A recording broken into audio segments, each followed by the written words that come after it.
보실 성경 말씀 요한계시록 2장 12절에서 17절을 보시겠습니다.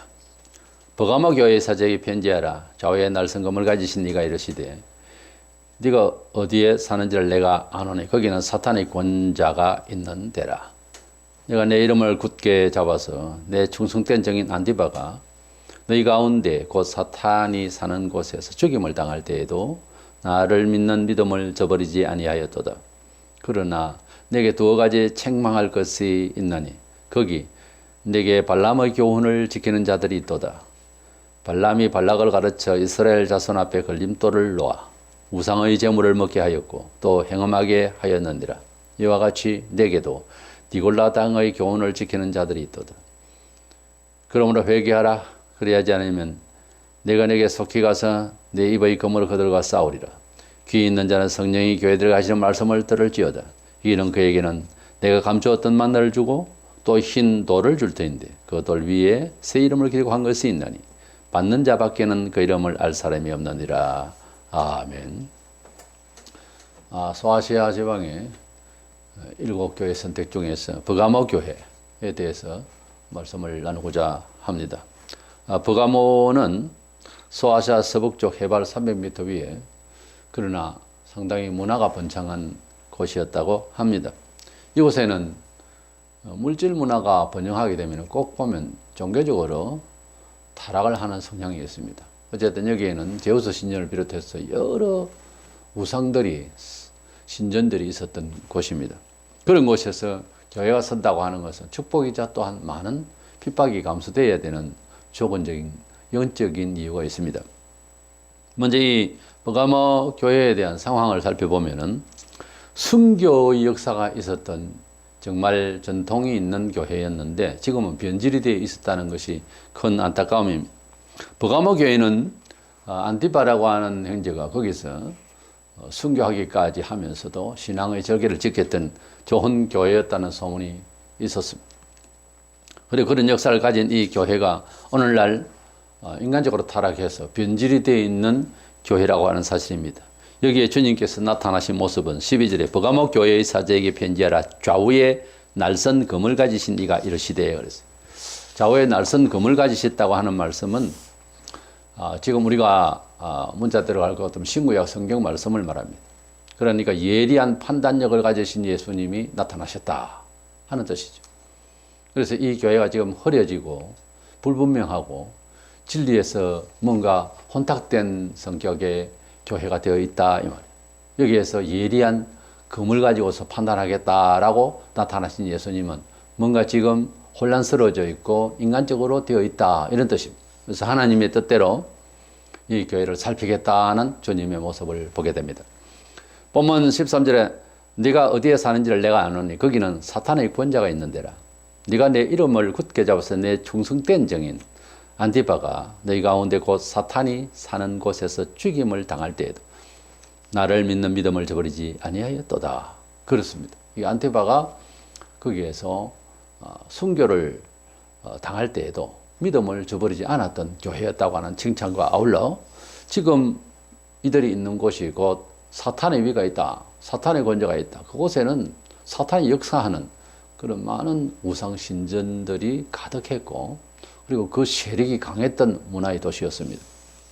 그런 곳에서 신앙생활을 이겨낸다고 하는 것이 그렇게 쉽지는 않습니다. 지금 평화시대에 살고 있는 우리가 이 사회를 살아가는 신앙적으로 살아가는 힘하고 일제 때에 또 극한 핍박을 받을 때 신앙을 지키는 것하고는 다르죠, 입장이.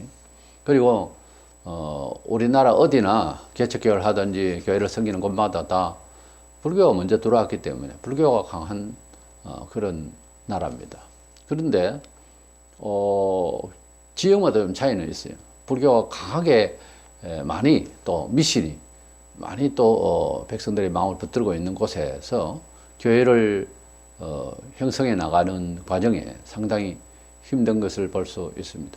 물론 개화가 된 듯한 도시에도 얼마든지 점장이가 있고 여기에도 얼마든지 귀신이 역사하는 일이 많이 있지만은 그러나 편하게 아예 바닷가라든지 이런 데는 뭐 용왕을 섬긴다든지 미신이 참 또 많은 편입니다. 이래서 거기서 교회 운영을 한다고 하는 것이 사역자로서 기도가 더 필요하고 정말 사역자의 그 훈련이 많이 필요한 그런 곳이기도 합니다. 일단 버가모 교회는 그 위치 자체가 동네가 영적으로 아주 흉악한 그런 사탄의 역사가 넘쳐나는 곳이기 때문에 이곳에서 선교하기까지 하면서 교회 신앙을 지켰던 교회라고 하는 것은 대단히 칭찬받을 만한 것이고 핍박이 그렇게 영적으로 없는 곳에서 지내는 것하고는 많은 차이가 있죠. 칭찬받을 만했는데 그러나 지금은 변질이 되어 있다고 하는 것이 주님이 보실 때 안타까운 내용이었습니다. 이런 것을 보면은 버가모 교회는 그러니까 자랑만 한다면은 순교적 재단이다 뭐 이런 얘기죠. 중요한 것은 과거에 순교한 사람이 있었다 해도 지금 그 교회가 타락할 수 있다는 거지. 지금 그 교단이 변질될 수 있다는 말입니다. 실제 우리 한국에 순교 신앙을 고수하는 교단이 있고 그렇게 해방 이후에 줄곧 이제 교회 사회에 상당한 구시점을 이룬 그런 신앙의 양심의 터랄까 그랬는데 80년대 전으로 지나면서 물질적인 가치관이 편재할 때에 교회가 이 사회에 속화되어서 뭐 이런저런 교단의 색채가 흐려져 버렸습니다. 그래서 순교적 재단이니 뭐 이런 이 얘기를 할 수가 없을 정도로 엉망이 되어 있고 지금은 그런 순교적 신앙이라고 하는 것을 뭐 입에 오르내리는 소리도 잘 듣지도 못할 지경입니다. 너무도 많이 타락을 해서 버가모 교회처럼 인간적으로 변해버렸던 이런 역사를 가지고 있습니다. 이 두 번째, 이 버가모 교회의 그 타락의 내용 자체를 보면 유물사관과 인본주의입니다. 그러니까 물질을 좋아하고 모든 해결을 인간적으로 하려고 하는 이런 변질입니다. 버가모 교회는 순교자를 냈지만은 돈을 받고 예언을 한답시고 했던 발람 선지자처럼 물질주의 교회로 타락을 해버렸습니다. 그리고 모든 교회의 처신이 세속적이고 모양새가 그랬습니다. 방법도 그렇고. 에베소 교회는 니골로당을 배척해서 주님이 기뻐하시고 칭찬해 주셨는데 그러나 이 버가모 교회는 환영을 한 상태였습니다. 그래서 버가모의 뜻이 결혼한다 하는 뜻이 있기 때문에 세상과 짝한 그런 교회라고 볼 수가 있습니다. 본문 14절 5절에 그러나 네게 두 가지 책망할 것이 있나니 거기 네게 발람의 교훈을 지키는 자들이 있도다. 발람이 발락을 가르쳐 이스라엘 자손 앞에 걸림돌을 놓아 우상의 제물을 먹게 하였고 또 행음하게 하였느니라. 이와 같이 네게는 니골라 당의 교훈을 지키는 자들이 있도다 그랬습니다. 발람 선지자, 구약의 발람 선지자는 돈에 매수가 되어서 예언을 하고 그랬습니다. 물론 그가 이스라엘에 대해서 축복하고 먹기도 하고 하지만 거기 가지 마라 그랬습니다. 돈을 받고 가서 결국은 타락을 시키는 이런 발람 선지자가 신약에도 있었고 지금도 있어 왔고 또 현실적으로도 있습니다. 이들이 가지고 있는 특별히 그 사역자와 교회 운영 성격이 전부 돈으로 치부하려고 그래요. 그래서 결국 이것은 인간적이고 돈과 그리고 인본적인 그런 사유가 가득한, 그래서 교회에 가서 좀 특별한 하나님의 은총에 대한 대화보다 인간적인 요소로서 자꾸 뭘 해결을 하려고 그러고, 그런 사람이 교양이 있어 보이고 뭐 이런 사람들, 이런 걸로 가지고 교회 운영을 하려 하는데 여기에는 십자가의 보혈의 은혜, 하나님의 기적의 은혜는 임하지 않습니다. 그런 식으로 믿으면은. 이 교회는 돈과 그리고 인본적인 생각을 가지고서 이렇게 믿고 또 그들은 신앙생활 잘 하는 줄로 오해를 하고 있었습니다. 베드로서 2장 15절 6절에 보면 그들이 바른 길을 떠나 미혹되어 버오로의 아들 발람의 길을 따르는도다. 그는 불의의 삭설 사랑하다가 자기의 불법으로 말미암아 책망을 받되 말하지 못하는 나귀가 사람의 소리로 말하여 이 선지자의 미친 행동을 저지하였느니라. 우리가 알다시피 발람 선지자가 하나님 가지 말라고 했는데 발락에게 돈에 매수되어서 가다가 나귀가 주의 사자가 나타난 것을 보고 놀래가지고서 길을 갈 수가 없었습니다. 선지자가 하는 이 사람의 눈으로는 하나님이 보내신 사자가 길 앞에서 막고 선 것을 보지를 못했어요. 이 정도로 돈이라고 하는 사람 눈을 어둡게 합니다. 앞날을 어둡게 하고 차고나게 하고 벌받게 합니다. 이 뇌물이라고 하는 것은 의의 눈이 어두워져 버려요. 눈이 어두우면 밝은 대낮에도 길을 헤맬 수가 있습니다. 눈이 밝아야 되고 마음의 눈이 밝아야 실질적으로 육안도 밝아집니다. 골로새 3장 5절에 그러므로 땅에 있는 지체를 죽이라. 탐심은 우상숭배니라. 성경에 탐심은 우상숭배라. 하나님께서 한 분이신 신이신데 우상을 놓고 신이네 어쩌네 할 때에는 하나님이 제일 화가 나는 겁니다. 그렇지 않겠습니까? 부모가 자식을 잘 키워서 애써서 그렇지 않게 키우는 사람이 있겠습니까? 정말 내 몸처럼 생각하고 아껴서 키웠는데 이놈이 남의 아버지를 아버지라고 그러고 나를 원수같이 취급한다 하면 어떻게 되겠어요? 부모가 그냥 그거 안 되는 겁니다. 화가 나죠. 하나님께서 다른 신을 내게 두지 말라. 첫 계명에 다른 신 두는 놈은 가만두지 않았습니다. 그런데 이 다른 신을 두는 것처럼 여기는 게 뭔가 하면 탐심이에요. 돈을 좋아하고 참 그냥 남의 거 뺏으려고 그러고 이 탐심이라고 하는 것은 하나님 앞에서 엄청 큰 죄가 됩니다. 그래서 이 교회는 물질을 좋아하고 아주 타락을 해가지고 그냥 교회라는 것이 무슨 운영하는 데 있어서 지도자가 그렇게 잘못됐기 때문에 이제 그런 상황이 벌어지게 되는데요. 돈을 주면은 기도해주고 돈을 좀 더 주는 그런 집에 신방을 가고 썩은 겁니다. 무슨 목사가 사례를 줄 때는 교인을 돌봐라고 전체적으로 일 다 하라고 했는데 성찬식 했다고 돈 주고 그 다 목회 사역에 다 감당해야 하는 일들 아닙니까? 왜 자꾸 돈을 달라고 그래요? 타락한 겁니다. 타락한 거예요. 그 정신 가지고 무슨 설교를 해요? 주께서 어떻게 은혜를 주시겠어요? 그 사람을 통해서. 원래는 말을 잘하고 안 하고 문제가 아니고 사람을 통해서 축복해요. 사람 자체가 걸려먹었는데 무슨 설교를 입담 있게 하면 뭐합니까? 오늘날 이 시대가 버가모 교회와 같은 그런 처지에서 우리가 살고 있지 않는가 깊이 반성할 필요가 있습니다. 그래서 주님은 회개하여 진리대로 돌이키라고 세 번째 생각하게 되는 것은 어쨌든 이런 가운데서도 주님은 희망을 주시고 또 권면하시는데 우리가 교회가 한참 처음에 뜨겁고 사도행전에서 시작할 때 1세기에 그렇게 했는데 그 몇 세기 지나면 슬슬 타락하기 시작해가지고 중세기에 15세기에 와서는 완전히 교회가 인간적이 되어버렸습니다. 교황 체제 하에서 없는 성경에도 없는 교회를 만들어내가지고 돈을 걸어내고 그리고 사람이 높아져서 교황이라고 교회의 교육자면서 황제 되겠지. 이런 이름까지 붙이고 그리고 하나님을 대리자라 그러면서 그리고 그 제도가 조폭들의 세계는 아무것도 아닙니다. 아주 신처럼 신성시 돼가지고 그래서 마침내 교황 무엇이라 교황은 무슨 은행에 있어서는 틀린 것이 없다. 왜? 신의 대리자니까. 그래 놓고 교황끼리 서로 싸우고 교황을 또 심판하고 저끼리 이건 참 코미디죠. 그러니까 교황이 무엇하다는 말이 안 맞다는 증명이에요. 그게. 그걸 보면 몰라서 그걸 아직까지 교황 무엇을 지니고 있단 말입니까? 서로 그렇게 잘못을 지적해 놓고 웃기지 않습니까? 본문 16절 7절에 그러므로 회개하라. 그리하지 아니하면 내가 네게 속히 가서 네 입의 금으로 그들과 싸우리라. 귀 있는 자는 성령이 교대로 하신 말씀을 들을지어다. 이기는 교회는 내가 감추었던 만나를 주고 또 흰 돌을 줄 텐데 그 돌 위에 새 이름을 기록한 것이 있나니 받는 자 밖에는 그 이름을 알 사람이 없느니라. 회개치 않으면은 주님께서 주의 말씀으로 그들을 치겠다고 하셨습니다.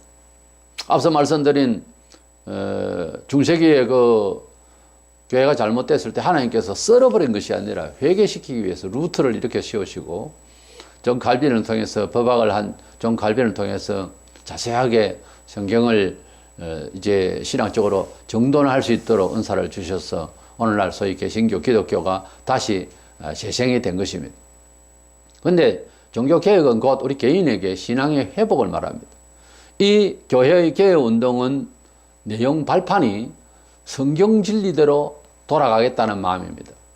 그러기 때문에 회개하고 우리가 하나님 앞에 바로 서려면은 성경대로 생활을 바꾸어 나가는 겁니다. 중세기의 종교개혁의 중심은 성경으로 돌아가자는 데 있습니다. 이런 운동은 개인으로 또는 공동체가 어느 시대나 계속되어져야 합니다.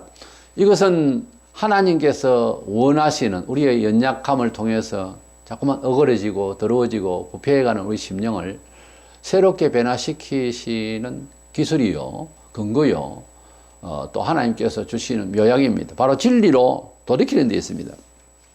그렇게 하면은 감추었던 만나를 주고 또 흰 돌에 새긴 이름을 줄 건데 받는 사람은 안다, 뭐 이런 말씀이 있습니다. 감추었던 만나라는 것은, 만나는 알다시피 광야에서 하늘에서 내려온 음식입니다. 이게 뭐 땅에서 농사를 지어서 일구어서 만들어난 무슨 이런 것들이 공중에 날아올라왔다 떨어진 것도 아니고 하나님께서 하늘로부터 내려주신 것이다 그랬어요.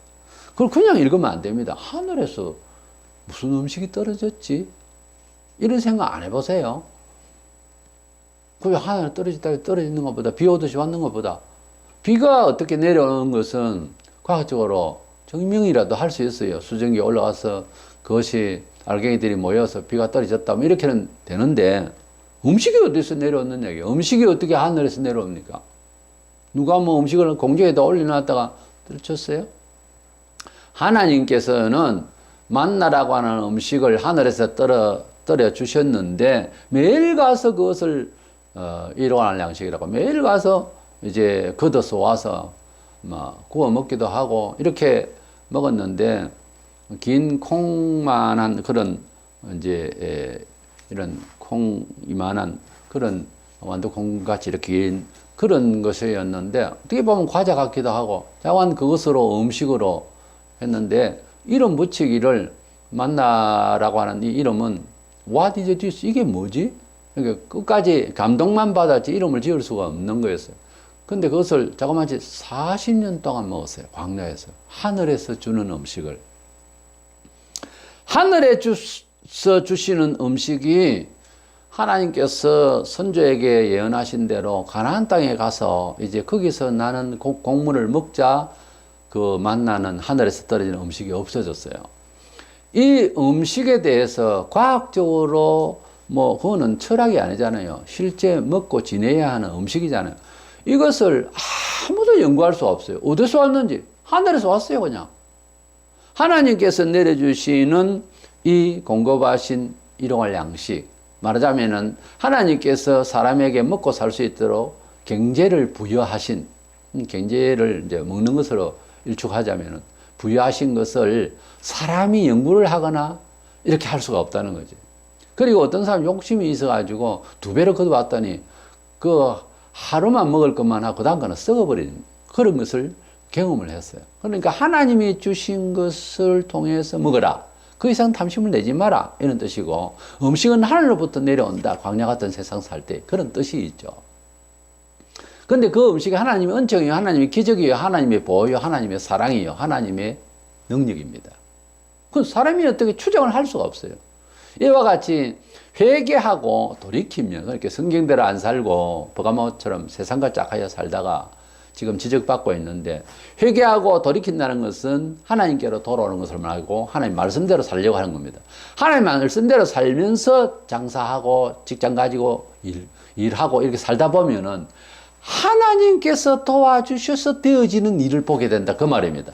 감추었던 만나를 우리가 먹게 된다는 말은 하늘에서 만나가 다시 또 뚝뚝 떨어진다는 그 말이 아니고, 지금 우리에게는 또 이 버가모 교회에 주신 말씀이나 지금이나 구약 아니잖아요. 이 신약 시대에 살아가는 우리는 하나님께서 공급하시는 내용의 경제가 되어질 것이다는 거예요. 물질이 되어질 것이다. 이것을 조용하게 자기를 돌아보면서 성경대로 살았을 때 주신 축복을 잘 헤아려 보시기 바랍니다. 이것이 만나였습니다. 돈이요, 물질이요, 어떤 경제적인 환경적 요건도 하나님이 내려주셨나 아니나 그것을 잘 살피시기 바랍니다. 헤아릴 줄 알아야 돼요. 그래서 회개하고 난 뒤에 되어지는 일이, 사업하는 사람이 뭐 오다가 없다가 떨어지고 여러 가지가 변화가 있게 돼요. 하나님이 내려주시는 감추었던 만나, 하나님이 도와주시는 경제적인 효과, 하나님이 이끌어주시는 하나님의 은총의 생활의 문화적인 환경, 이런 것을 회개하는 자에게 주겠다. 그 말이에요.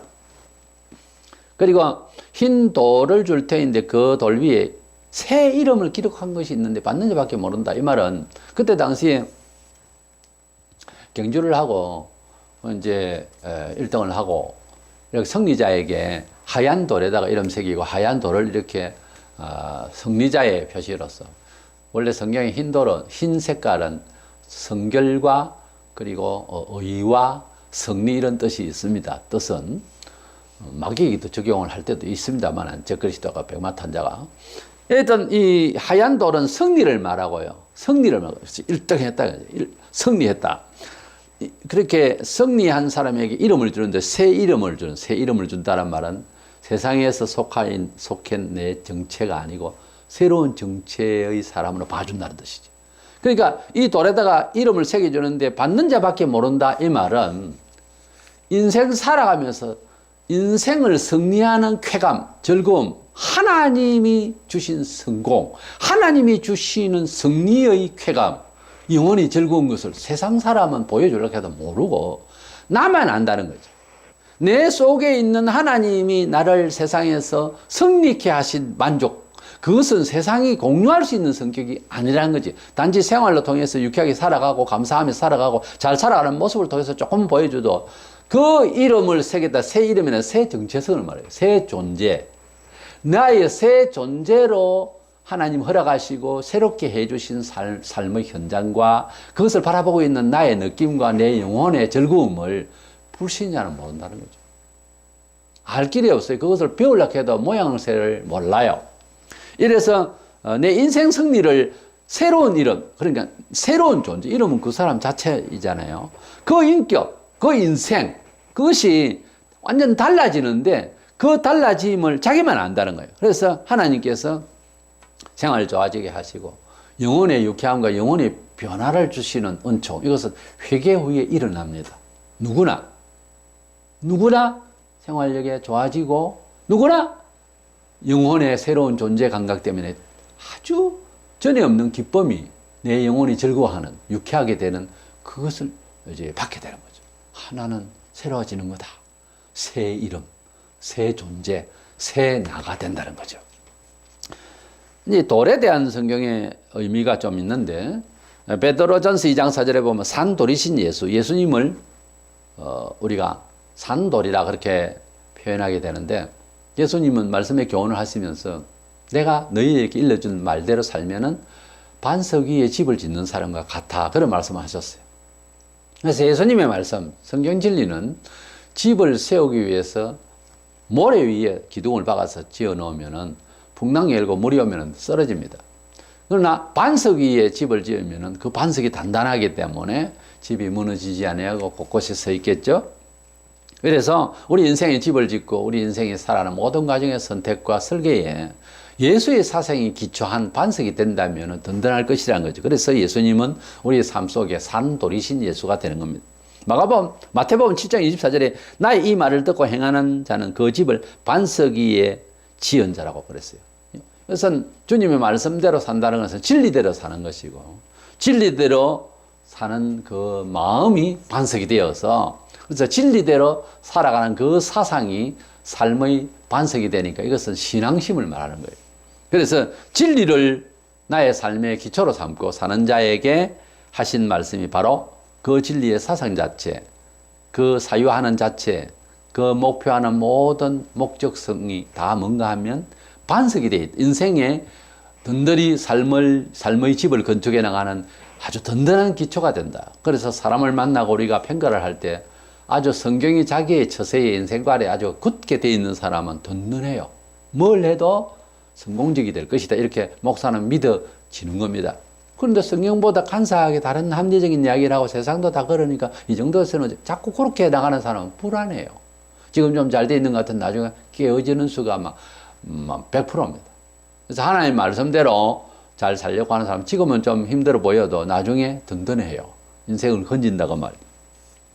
교회는 전통이나 자랑하고 유대인들처럼 우리 조상이 아브라함이네 뭐네.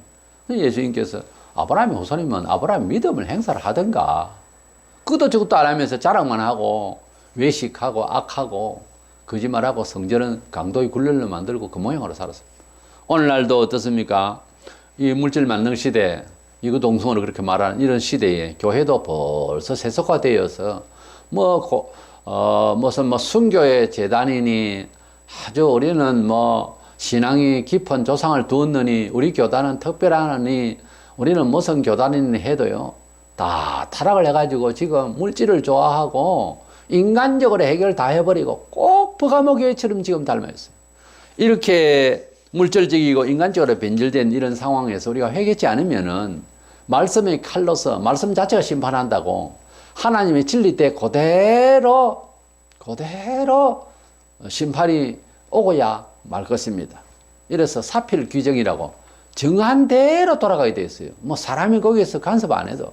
지금 우리나라 정치 혼란과 여러 정서상 지금 국민들이 대단히 혼란을 겪고 있습니다. 그런데 저는 이 시대의 변천과 혼란을 항상 주님의 뜻 가운데서 바라보기를 원합니다. 교회가 하나도 없는 나라면 모르지만은 교회 속에서 역사가 선교도 했고 많은 사람들이 기도했고 오늘날 한국 교회가 큰 이 나라의 역사 속에서 큰 영향을 끼치고 있습니다.